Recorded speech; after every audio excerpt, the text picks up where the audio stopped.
कठोर झालेला आहे. नेमकं आंदोलन कसं चालू काय कुणी दखल घेत नाही. जे टाळाटाळ करत आहे सगळे अधिकारी, त्याच्यामुळे आम्ही आयुक्त कार्यालयाला टाळा ठोकलेला आहे. त्याच्या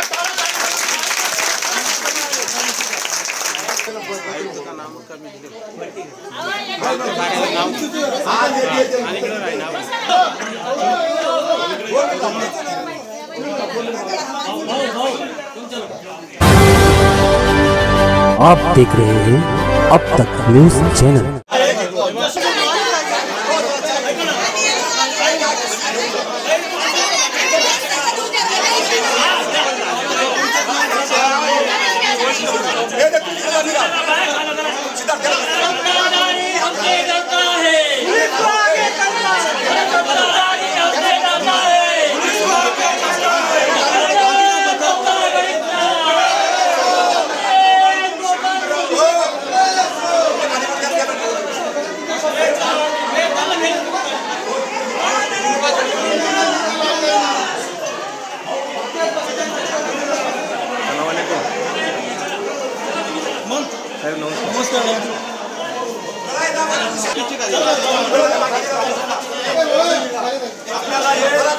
कायदेशीर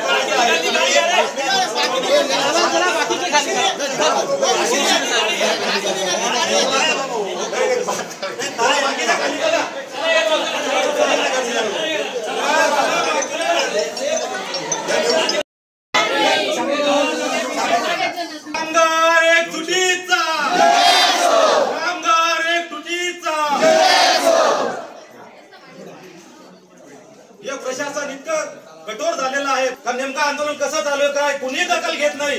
जे टाळाटाळ करत आहे सगळे अधिकारी, त्याच्यामुळे आम्ही आयुक्त कार्यालयाला टाळा ठोकलेला आहे. त्याच्या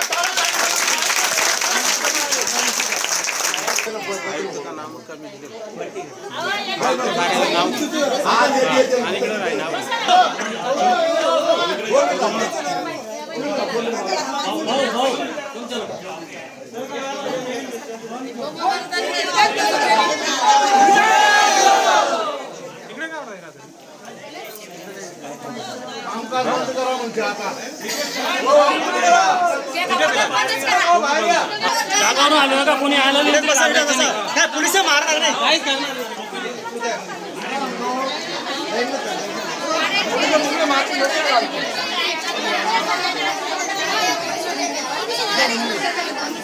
पोलिस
नाही कामाला जाणार 2 दिवसात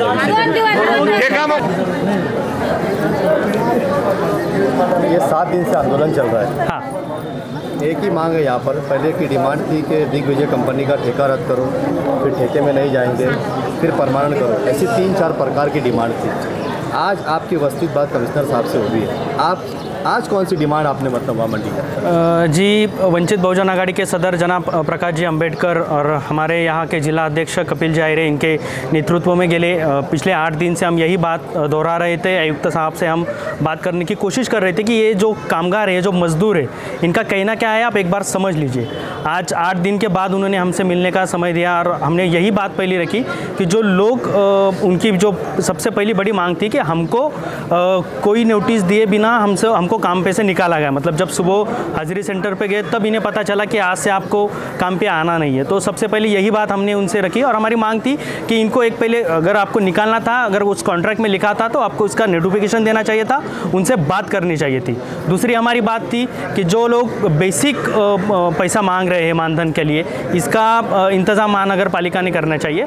और महाराष्ट्र सरकार ने जो हर महानगर पालिका को महाराष्ट्र के जो JR से अपनी बात रखी थी कि जो मानधन में काम कर रहे हैं कोविड काल में, जो फ्रंटलाइन वर्कर्स है, चाहे वो सफाई कामगार हो, चाहे वो नर्स हो या अस्पताल में काम करना रहे लोग हो, इन सबको कॉन्ट्रैक्ट जो मानधन में करते थे इनको कायम स्वरूप में करना चाहिए। इस तरीके का JR महाराष्ट्र सरकार ने हर महानगर पालिका को दिया है। मालेगांव महानगर पालिका ने इस चीज़ पे इम्प्लीमेंटेशन नहीं किया। तो सबसे पहले यही बात हमने महानगर पालिका के कमिश्नर के सामने रखी। उन्होंने कहा मैं तो यहाँ पर अभी नया हूँ, पिछले कमिश्नर ने क्या किया है मुझे उस बात का पता नहीं है। और महाराष्ट्र सरकार का जो JR की हम बार बार बात दोहरा रहे थे, इस JR के बारे में मालेगांव के किसी अधिकारी को या किसी कमिश्नर, डिप्टी कमिश्नर को इस JR की भनक तक नहीं थी। तो यही बात हमने सबसे पहले उनके ध्यान में ला दी कि JR का सबसे पहले इम्प्लीमेंटेशन होना चाहिए। महाराष्ट्र के अंदर मीरा भाईंदर महानगर पालिका है जो ड वर्ग में आती है, उन्होंने उनके महानगर पालिका में काम करने वाले कर्मचारी को परमानेंट किया है। पिंपरी चिंचवड़ महानगर पालिका जो अ वर्ग में आती है, स्पष्ट मांग क्या रखी? वही हमारी पहली सबसे मांग थी कि अगर मालेगांव महाराष्ट्र के अंदर ये महानगर पालिका अगर उनके कर्मचारी को परमानेंट करती है तो मालेगांव महानगर पालिका को इन कर्मचारियों को परमानेंट करने के प्रॉब्लम क्या है। महाराष्ट्र सरकार को यहाँ के जो मालेगांव प्रशासन था उन्होंने उस तरीके का अहवाल जो भेजना चाहिए था जिसकी मुदत 1 महीने थी, अभी तक क्यों नहीं भेजा है? अगर भेजा है तो उसमें क्या लिख के भेजा है, यह हमारी सबसे पहले मांग थी। उस मांग के अंदर अगर हमको पता चलता है कि मालेगांव महानगर पालिका ने अहवाल भेजा है और उसमें अगर क्या लिखा है, कमिश्नर साहब ने हमको पीर तक का समय मांगा है, पीर को वो क्या अहवाल है, सब उनकी सब बैठक अभी होने वाली है, उसके बाद हमको बताएंगे कि सोमवार को अगर वो अहवाल भेजा है तो क्या भेजा है। अगर नहीं भेजा है यहाँ के कर्मचारियों को तो हम उस तरीके में लीगल एक्शन लेंगे। अगर लीगल एक्शन लेने की बात आई तो हमारे जिला अध्यक्ष उनके नेतृत्व में वो लीगल एक्शन की बात हम दोहराएंगे फिर से। आपको क्या लगता है? जी देखिए, अभी लोगों को मानधन पे ही रखा जाएगा या लोगों की मांग है, ये हम नहीं करे, यहाँ की सब लोगों की मांग है। आपल्या सगळ्यांची हीच मागणी आहे, ये लोगों की मांग है। हम सिर्फ जरिया है और हमारे जरिए के जरिए से उसी दायरे में रह के हम उनसे बात कर रहे हैं कि इन लोगों की जो मांगनी है, जो गवर्नमेंट भी कह रहा है, महाराष्ट्र गवर्नमेंट कह रहा है, उसका इम्प्लीमेंटेशन, अगर उसका लगा दिया उन्होंने, उसका अगर वही बात मैं दोहरा हूँ, अगर उसका इम्प्लीमेंटेशन नहीं हुआ तो आज हमने कहा था कि अगर हमारी बात नहीं मानेंगे तो हमने टाला ठोको किया। वो हमने वंचित बहुजन आघाड़ी के हमारे नेतृत्व में टाला ठोका।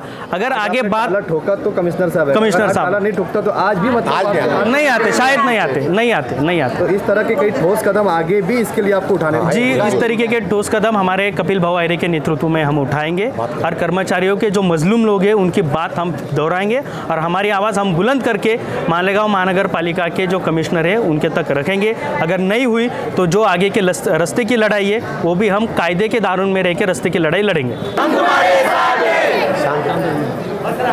सोमवार तक का टाइम दिया गया है। हाँ, अगर सोमवार के दिन इसके ऊपर कोई फैसला नहीं लिया गया तो ये 380 कर्मचारी जो एक हफ्ते से मतलब बेरोजगार है और आगे भी मतलब इन्हें ठेके में जाना पड़ेगा या मानधन पे करना पड़ेगा, ये डिसाइड नहीं है। अगर सोमवार के दिन स्पष्ट फैसला इनके हक में, इनके नेतृत्व में नहीं आता है तो वंचित बहुजन आघाड़ी का अगला कदम क्या होगा? अगला कदम हमारी अभी कमेटी की बात हुई है, अगर अपनी डिमांड पूरी नहीं होती है तो हम जेल भरो आंदोलन करने वाले हैं। जेल भरो आंदोलन जो होगा वो बहुत बड़ा होगा, उसकी पूरी जवाबदारी कारपोरेशन की रहेगी।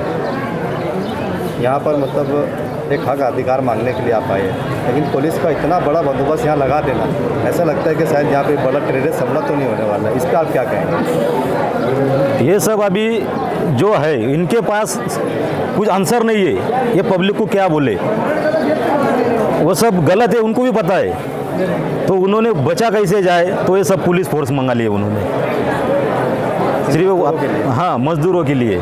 अरे बेचारे खाने के लिए परेशान है, इनके पास नौकरी नहीं, नौकरी चली गई है, उनको दबाव लाने के लिए डिपार्टमेंट को आगे करती है, पुलिस डिपार्टमेंट को। ये बहुत गलत बात है। वंचित बहुजन आघाड़ी क्या इन पुलिस के बंदोबस्त को देखकर क्या एक्शन लेगी? हमारा जो आंदोलन है वो कायदे के दायरे में है। सब लीगली हमने परमिशन डाल के रखी है, डिपार्टमेंट को पूर्व सूचना दे के रखी है कि हमारा इस दिन को ऐसा ऐसा आंदोलन है, इस दिन से चल रहा था, आगे की ऐसी रूपरेखा होने वाली है। ऐसा सब जितने एक क्षेत्र में जितने पुलिस स्टेशन आते सबको हमने इन्फॉर्मेशन दे दी थी।